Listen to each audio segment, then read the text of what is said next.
Hello, I'm Sam Vaknin, and I'm the author of Malignant Self-Love, Narcissism Revisited. Why are narcissists unfaithful to their spouses? Why do they cheat? Why do they commit adultery and have extramarital affairs in such copious quantities? Well, the short and the long of it is, it's complicated. There are 7 reasons which reflect different dynamics within the psyche of the narcissist. The first reason is, of course, the quest for narcissistic supply.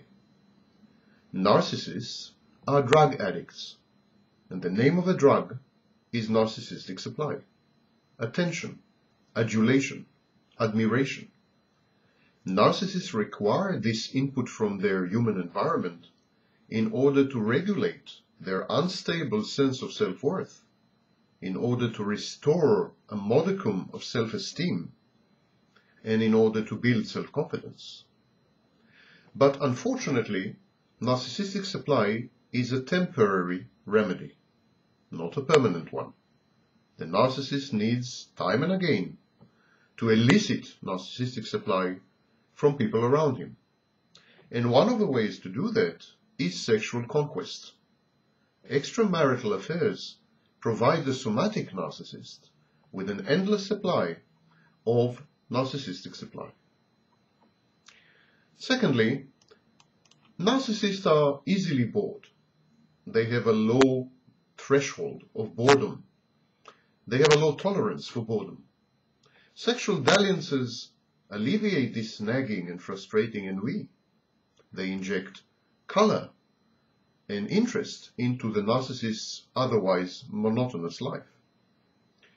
Thirdly, most narcissists maintain an island and focus of stability in their life, surrounded by an ocean of chaos and instability.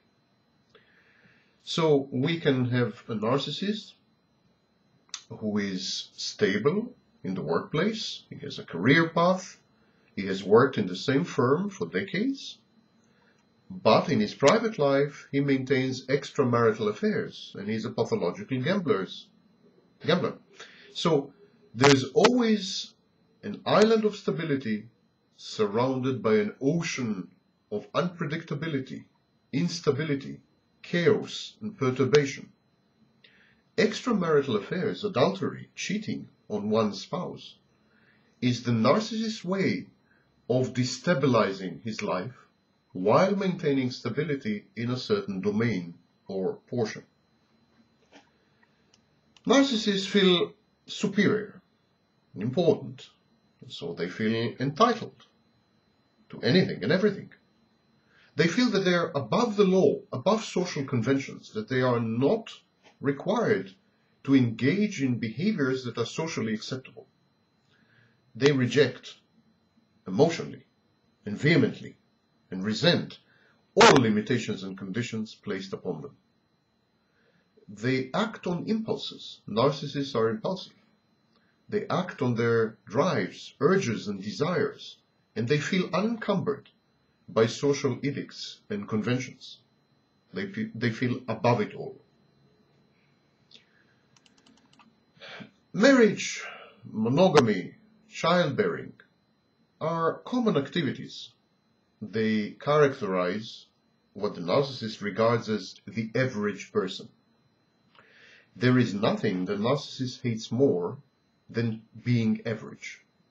He holds average, common, typical people in contempt and disdain.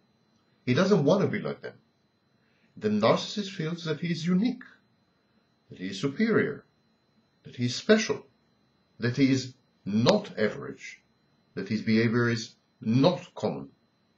So, being married to the same woman and raising a family with her reduces the narcissist to the lowest common denominator.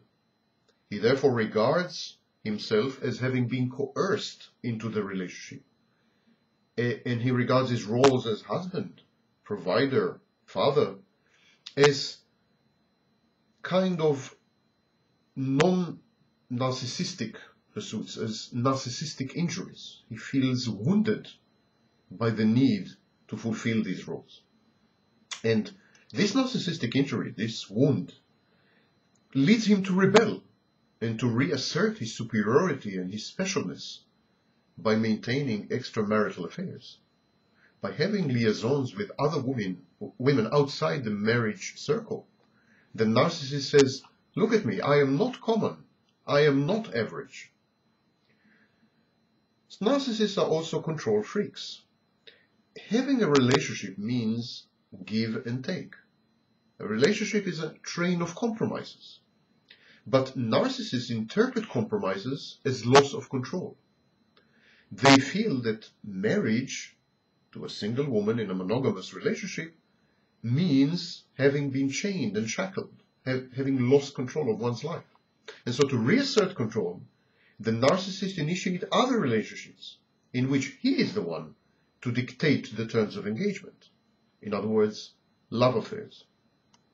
Finally, narcissists are terrified of intimacy. Their behavior is best characterized as what is called approach avoidance repetition complex. Partners and spouses of narcissists are well aware and well acquainted with this dynamic. Hot and cold, to and fro, closer and further, attached and detached. Adultery is an excellent tool in the attempt to retard intimacy, to fend it off, to suppress it.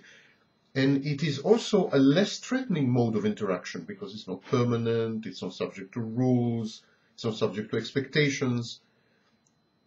Love affairs, by definition, are less intimate, in the narcissist's eyes and mind at least, than marriage. And so they fit the narcissist perfectly. They provide him with narcissistic supply without making demands on him.